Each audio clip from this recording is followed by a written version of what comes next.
O que nós temos que levar em conta é que a doutrina fundamental do kantismo é precisamente o caráter constitutivo dos conceitos puros, caráter no que se fundamenta o próprio caráter representativo dos conceitos empíricos. Sem dúvida, para Kant, o conceito não é toda a realidade e não é o criador da realidade. Constitui a ordem necessária para a qual a realidade se revela à indagação científica como submetida às leis imutáveis. Então, nesse ponto, as leis imutáveis e eternas é uma herança que vem desde 400 anos depois de Cristo. Simplesmente se levantava que a questão, se afirmava que a questão de Santo Agostinho era que as leis são imutáveis porque elas são decorrentes da atividade divina. Então, a indagação científica, como submetida às leis imutáveis do kantismo, sem dúvida nenhuma, nessa fundamentação, ele tem a mesma fundamentação de Santo Agostinho, que foi repetida por Descartes, que foi repetida por Kant. E aí nós temos essa situação, é imutável. Quando ela passa a ser imutável? No momento em que o conceito não consegue mais pensar a realidade a partir de uma ciência pura. O novo elemento que entra em cena refere-se ao modo de como se origina o pensamento lógico objetivo, adotado por Kelsen. A distância que o sujeito toma do objeto diz respeito à decisão de se desconectar do ambiente natural e do contexto social e cultural no qual o sujeito se encontra em interação. Por isso eu chamei a atenção que Bobbio passou a considerar essa situação contextual social. Essa desconexão do sujeito, do seu ambiente e contexto é que abstrai o objeto. Ocorre, portanto, na relação entre sujeito e objeto, o fenômeno da abstração, que é uma inversão de papéis. Eu, em vez de partir da situação singular e representar essa situação singular no plano do conceito em que a parte está contida no conceito, eu formo um conceito e não me importo com as partes. É essa a situação. O modelo, e aí nós vamos começar a entrar na parte da interpretação especificamente. O modelo criptográfico, o centro do processo, no modelo criptográfico, o centro do processo interpretativo é a semântica. Supõe que a semântica forneça as regras que atribuem significados aos sinais simples e as regras que determinam o significado das locuções composta por uma função de sua estrutura, como uma função de sua estrutura e do significado de seus componentes. No modelo hermenêutico, a ênfase está na contribuição do intérprete ao processo. Não há algo que realmente determine o significado, mas o fator de maior influência certamente não é o conjunto de regras semânticas, e sim a bagagem do intérprete. Aqui é que começa a diferença entre as duas formas de interpretar. A bagagem do intérprete e o seu conhecimento do fundo, background, e seu ponto de vista e suas tendências e propósitos e expectativas passam a integrar a interpretação. Sem o uso ativo desse conjunto de preconceitos, argumentam os defensores do modelo hermenêutico, nenhum processo interpretativo é possível.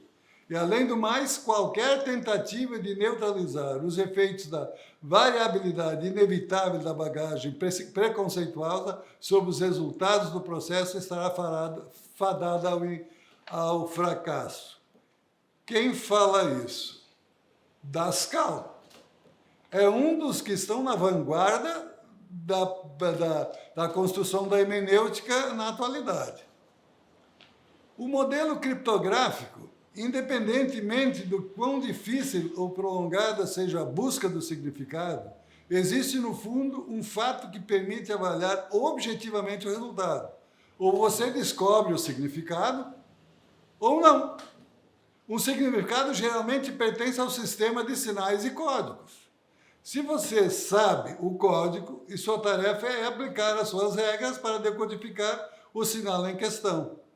Se não, você precisa primeiro quebrar o código, saber o que ele significa, isto é, descobrir a sua chave e então aplicar o resultado ao sinal em questão.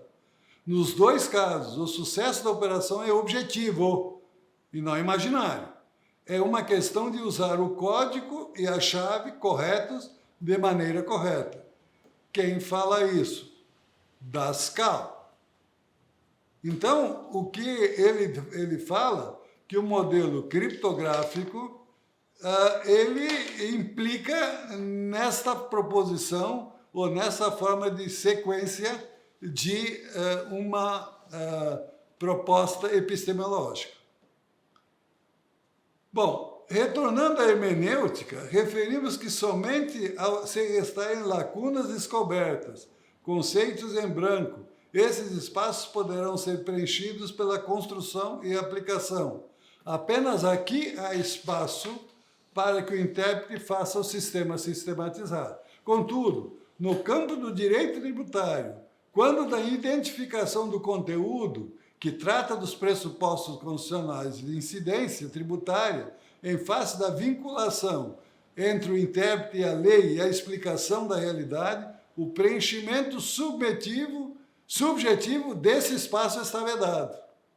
Eu não posso acrescentar algum conteúdo ao conceito de receita, ao conceito de renda, ao conceito de serviço e etc.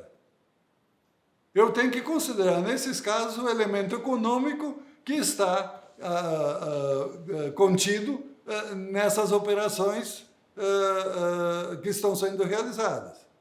Então, ali não tem espaço para aumentar, pensar ou acreditar que.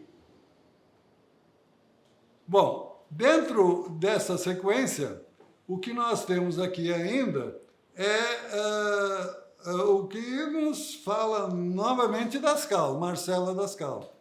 A língua jurídica compartilha dois aspectos importantes com a língua natural comum. O primeiro é a contextualidade dos significados dos seus termos. O segundo é a sua imprecisão pragmática. O significado dos termos jurídicos depende dos contextos linguísticos, que na teoria gaussiana não dá para começar a falar disso aí. Então, os termos jurídicos dependem dos contextos linguísticos, sistêmicos e funcionais do seu uso. Esses termos são imprecisos no sentido de que há sempre uma penumbra semântica na qual a questão da sua aplicabilidade permanece em aberto. Um texto jurídico decretado deve ser concebido como portador de uma mensagem comunicativa, enviada por um emissor e um receptor, para um receptor, através de um canal não imune a ruído. O emissor produz um texto em sua língua, que o receptor toma como se fosse um texto em sua língua. Aplicado isso ao direito constitucional tributário, o que quer dizer? Quem é o emissor? Quem é o que comunica? É a Constituição. E aí, mas a Constituição, tudo bem.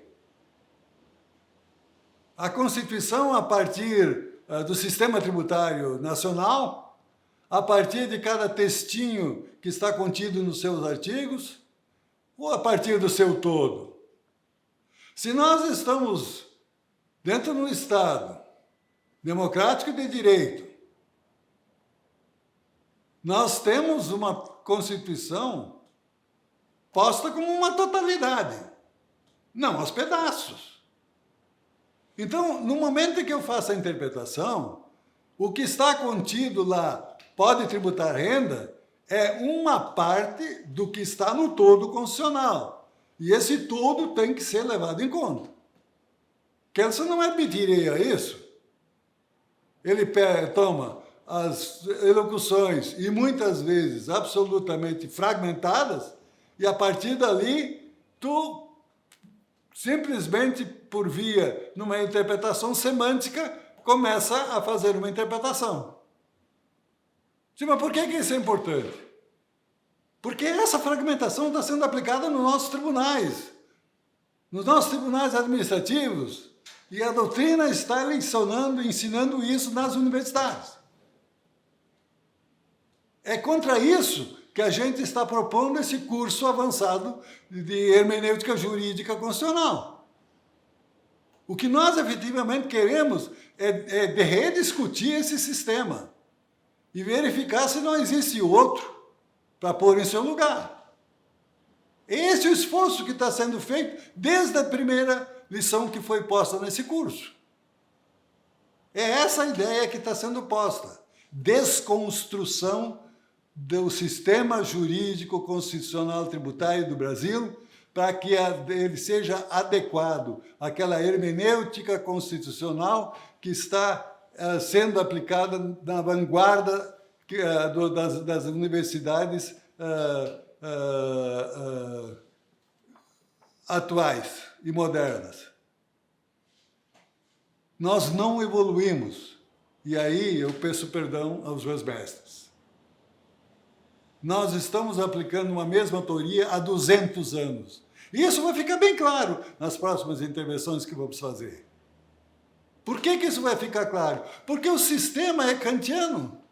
Ah, não, mas tem Kelsen adotou na sua fundamentação última, embaixo, as regras, as mesmas regras que vêm sendo propostas desde antes de Cristo. A palavra vale, mas a palavra é isolada. E ela tem que ser examinada dentro dessa situação semântica isoladamente. Se eu me refiro a uma criança que está brincando ali no pátio e digo, que doçura, essa palavra doçura, o que quer dizer? Eu tenho que pegar o contexto me referindo a uma criança e tenho que também levar em conta a pessoa que está no meu lado, que está me ouvindo. Então, doçura quer dizer uma coisa absolutamente diferente do que o doce que decorre do açúcar. Então, a contextualidade é a coisa mais importante. Mas voltamos, que contextualidade? A contextualidade que tem que ser posta é o momento em que se examina a questão, o foco primeiro é nos eventos que estão gerando a causalidade. Mas essa causação jurídica, ela tem que ser proposta, recortada, estendida ou reduzida na medida em que a Constituição determina todos os preceitos decorrentes essencialmente aplicáveis ao contribuinte. Ah, não, o contribuinte é uma pessoa que está ausente da interpretação do Supremo Tribunal Federal, porque o Supremo Tribunal Federal só julga a partir de conceitos. A questão, de fato, o que aconteceu, de fato, é uma questão que tem que ser resolvida pelo juízo, de primeira instância, ou, na pior das hipóteses, pelos tribunais. Agora, como é que o Supremo vai constituir um conceito cientificamente estruturado por seus princípios, formando um sistema que, por sua vez, vai ser um paradigma?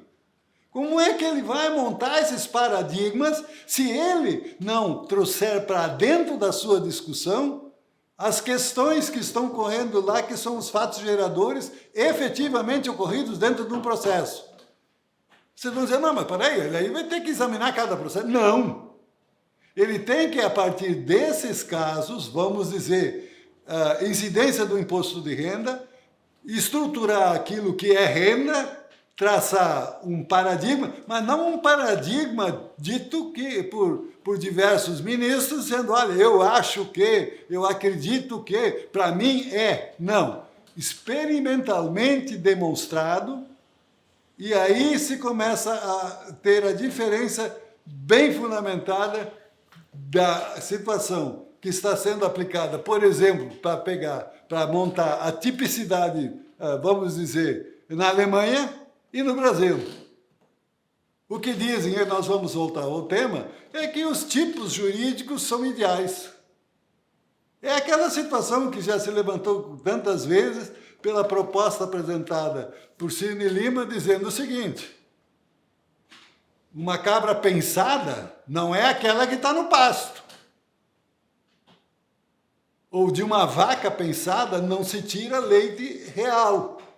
Agora, o que está acontecendo nesse país, e em face da doutrina que nós estamos aplicando, é de que pensa-se uma vaca, tira-se leite pensado, mas por uma questão de uma mágica, esse leite pensado passa a ser uma obrigação de pagar valores aos cofres públicos. Então, a vaca pensada está gerando leite real para os cofres públicos. Desculpe essa comparação, mas essa comparação é feita para exatamente a gente marcar uma situação específica que contraria aquilo que se alega que no direito brasileiro tem uma função específica, que é o tipo. O tipo o que é? É o conceito pensado. Seria lá a ovelha pensada. Mas não é essa que está no pasto. Eu tenho que sair dessa de baixo para chegar lá em cima. E isso a nossa doutrina não faz. Então, dentro dessa situação, e nós estamos caminhando muito devagar, exatamente para dizer que contexto exatamente é um plano marcado, onde comparecem todas as situações factuais, reais, que devem ser considerados pelo intérprete.